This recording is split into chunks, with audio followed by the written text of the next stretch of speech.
Bienvenue en Floride, bienvenue sous le soleil de Miami et de la Floride. Le Courrier de Floride édite chaque année un guide de la Floride qui vous donne les meilleures adresses et toutes les plus belles choses à visiter en Floride. J'espère que vous l'apprécierez. Voici quelques détails en vidéo de ce que la Floride a à vous offrir de meilleur.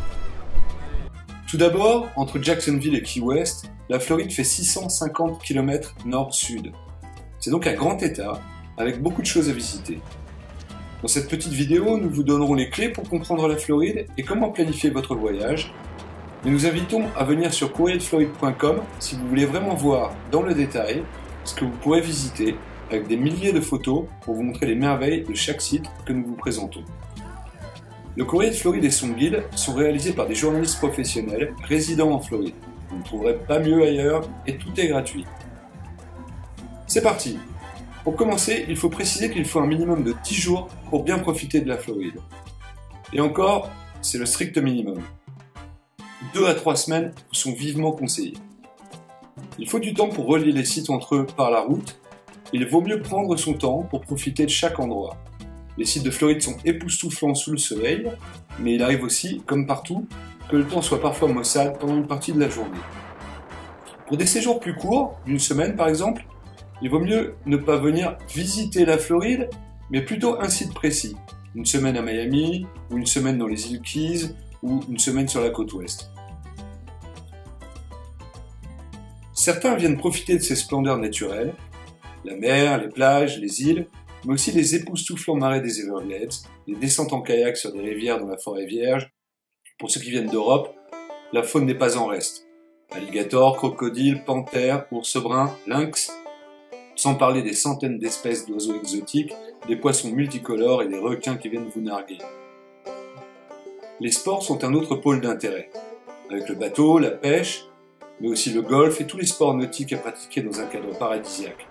Il y a aussi les équipes vedettes de Miami qui attirent beaucoup de monde, comme le basket avec le Miami Heat ou le hockey sur glace avec les Florida Panthers.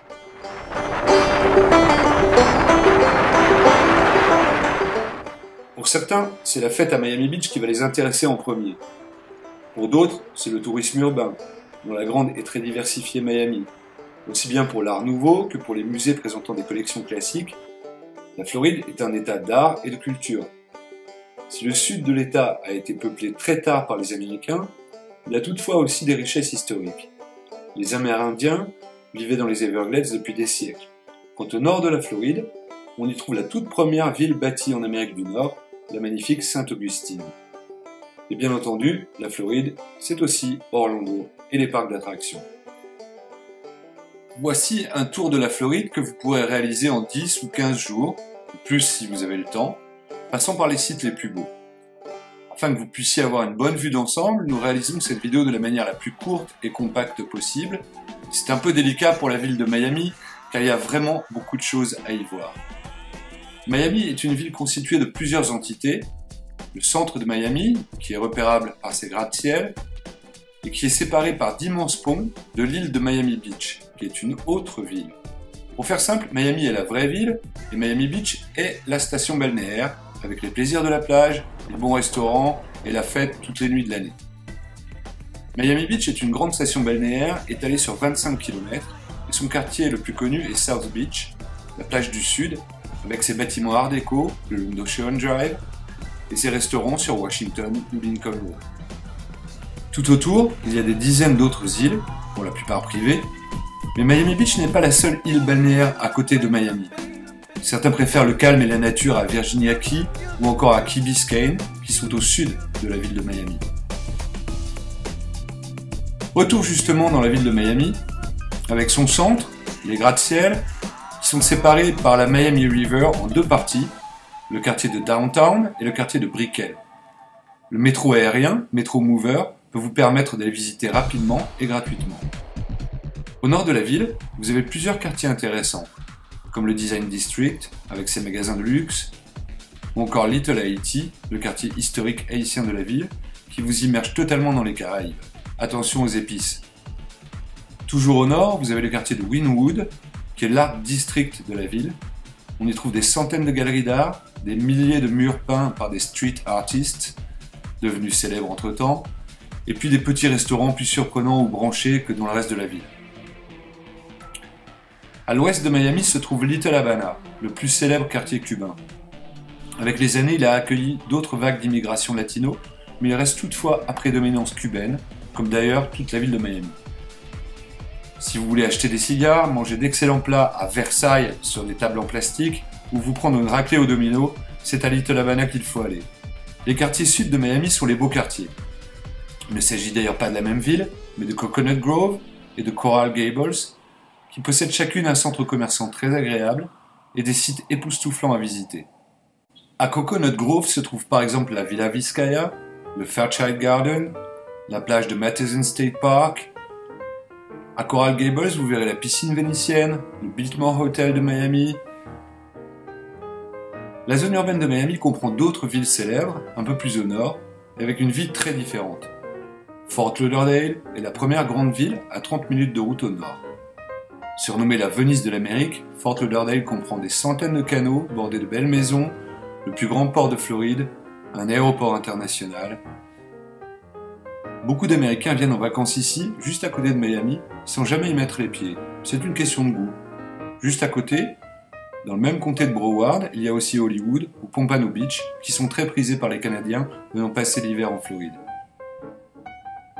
Encore un peu plus au nord, vous trouverez la grande ville de West Palm Beach, qui est longée par l'île de Palm Beach. L'île est depuis la fin du 19e siècle un endroit privilégié pour millionnaires et milliardaires. Mais West Palm Beach s'est développé comme une vraie ville, avec une grande activité, de très bons restaurants.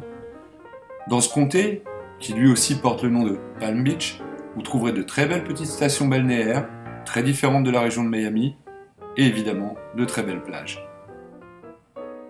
À propos de sites spectaculaires, quand vous êtes à Miami, vous en avez deux immenses juste à côté de vous. Les îles Keys de Floride, qui commencent à 1 heure de route de Miami, et le parc national des Everglades qui touche Miami. Les Keys de Floride sont constitués de centaines d'îles et d'îlots baignés d'une mer aux incroyables couleurs turquoises.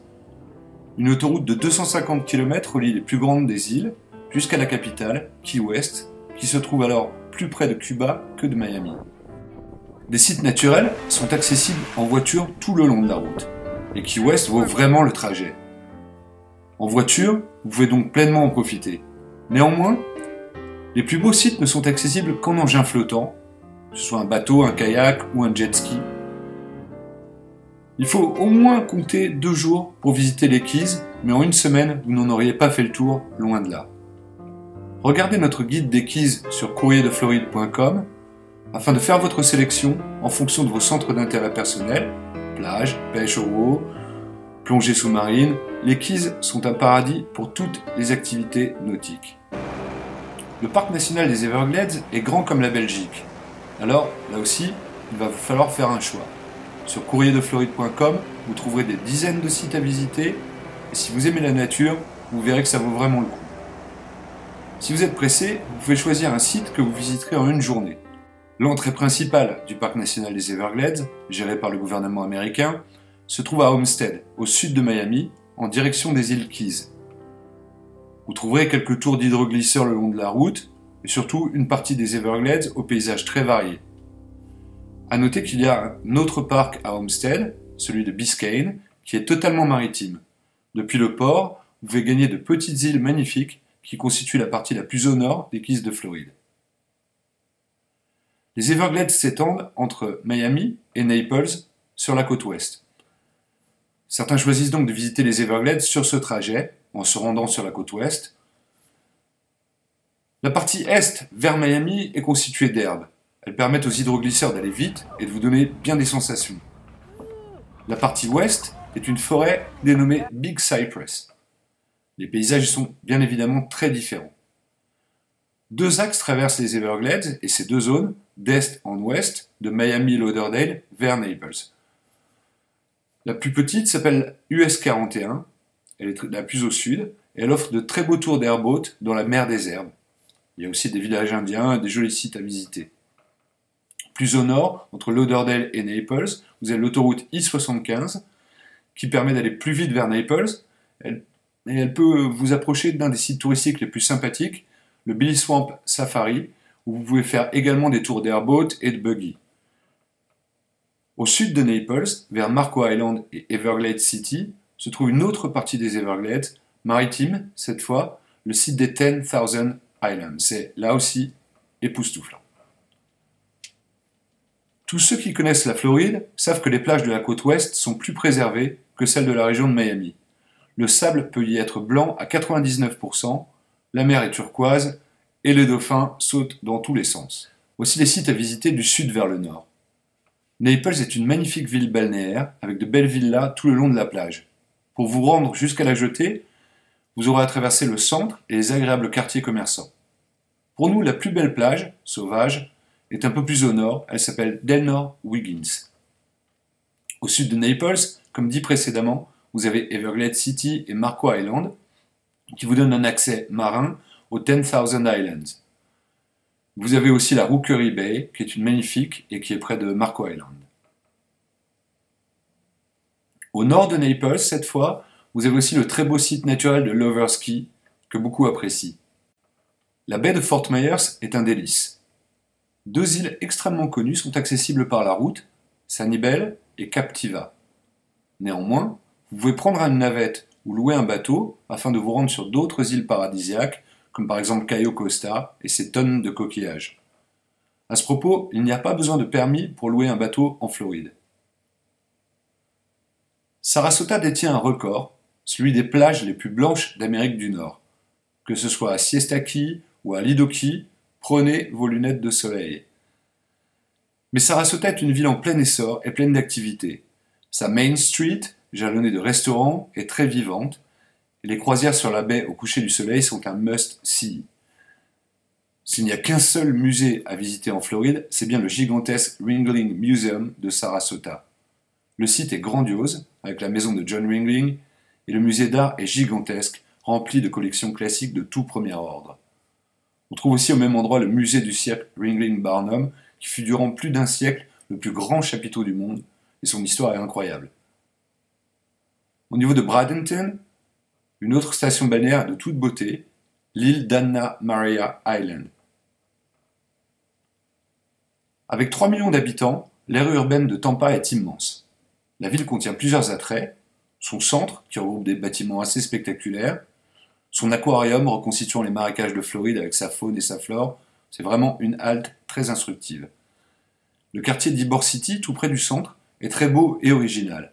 Bars et restaurants ont colonisé des anciennes fabriques de cigares, et tout est en briques rouges, dans des centaines de bâtiments, comme une vieille ville de l'Ouest américain. Les couleurs sont incroyables au coucher du soleil, puis Ybor City devient un lieu de fête très fréquenté durant la nuit. Il n'y a pas de plage à Tampa, mais 2 stations balnéaires toutes proches, St. Petersburg et Clearwater. À St. Pete, nous vous conseillons le parc naturel de Fort DeSoto, avec de très belles plages naturelles. De là, vous pouvez rejoindre en navette la belle île de Egmont Key, reconnaissable grâce à son phare. Ceux qui préfèrent les ambiances urbaines aimeront Clearwater, une station balnéaire classique, mais avec une très jolie plage. Juste au nord, la ville de Dunedin donne accès aux plus belles îles de la région, avec tout d'abord Honeymoon Island, que vous pouvez rejoindre en voiture, et de là, vous pourrez gagner en navette ou en kayak la belle Caladesi Island. La Panhandle, c'est la partie de Floride la moins fréquentée par les touristes étrangers, au plus grand bonheur des Américains, car elle est très excentrée par rapport aux autres sites à visiter. Cette partie nord-ouest de la Floride, où se trouve d'ailleurs la capitale, Tallahassee, comprend 3 stations balnéaires prestigieuses, Panama City Beach, Destin et Pensacola. Si vous êtes en route pour la Nouvelle-Orléans, passez par la Panhandle, vous ne le regretterez pas. Tout au long de la route, il y a des plages époustouflantes et des sites naturels comme la forêt d'Apalachicola qui valent le détour. C'est le moment de repartir en direction de l'est de la Floride. Mais sachez tout d'abord qu'au niveau de la Floride centrale, autour d'Orlando, autour de Tampa, Canaveral, se trouvent des dizaines de sources qui sont autant de sites extrêmement appréciés des touristes comme des Floridiens, de par leur beauté, mais aussi pour se faire une petite halte fraîcheur. Orlando est la capitale mondiale du parc d'attractions. La ville est assez agréable, mais les touristes y vont surtout pour Disney World, pour Universal Studios, Legoland, etc. Là aussi, vous pouvez rester plus d'1 semaine sans vous lasser. Certains vacanciers font l'impasse sur Cap Canaveral car ils ne s'intéressent pas aux engins spatiaux. À notre avis, c'est une erreur. Le Kennedy Space Center n'est pas qu'un musée de la fusée. C'est de notre point de vue l'un des principaux sites racontant la puissance américaine à travers l'histoire de la conquête spatiale. C'est vraiment impressionnant. Le premier homme sur la Lune, la course à l'armement spatial durant la guerre froide et toutes les missions périlleuses, parfois mortelles, sont parties d'ici, Cap Canaveral. Vous verrez certes les engins qui ont fait l'histoire, mais c'est surtout une immersion dans la dernière folle épopée humaine qui vous est proposée ici. Et si vous regardez les dates sur le site internet du Kennedy Space Center, vous pourrez combiner votre venue avec un lancement de fusée en direct, et il y en a assez souvent. Un peu plus au nord, les fans de voitures pourront s'arrêter au mythique circuit de Daytona Beach, là où se déroule la course NASCAR du Daytona 500. Et encore un peu plus au nord, vous avez Saint-Augustine. Il s'agit de la toute première ville, initialement construite par les conquistadors espagnols sur le territoire qui allait devenir les États-Unis d'Amérique. En une journée, vous pouvez en visiter le centre ancien, mais nous vous conseillons une deuxième journée afin de faire une croisière dans la baie, mais aussi pour pouvoir visiter Anastasia Island avec sa belle plage dominée par le phare de Saint-Augustine. En redescendant plus au sud, vous pourrez aussi vous arrêter à Fort Matanzas qui se visite gratuitement. Si vous faites un tour de la Floride en 10 jours, 15 jours, même une semaine, une fois à Canaveral ou à Saint-Augustine, vous pouvez ensuite redescendre vers Palm Beach, Lauderdale et Miami. Les ports de Miami vous proposent des départs quotidiens vers tout un tas de destinations, dont les Bahamas qui ne sont qu'à 3 heures de bateau. C'est donc quelque chose que vous pouvez aussi mettre à votre programme. Vous pouvez rester 5 ans à visiter les Bahamas sans en avoir fait complètement le tour, mais il faut savoir qu'il est possible d'y faire l'aller-retour dans la journée pour profiter d'une île comme Bimini par exemple. Encore une fois, le guide le plus complet jamais réalisé de la Floride se trouve sur le site courrierdefloride.com. C'est totalement gratuit et vous y trouverez tout ce qu'il vous faut pour organiser vos vacances de la manière la plus efficace.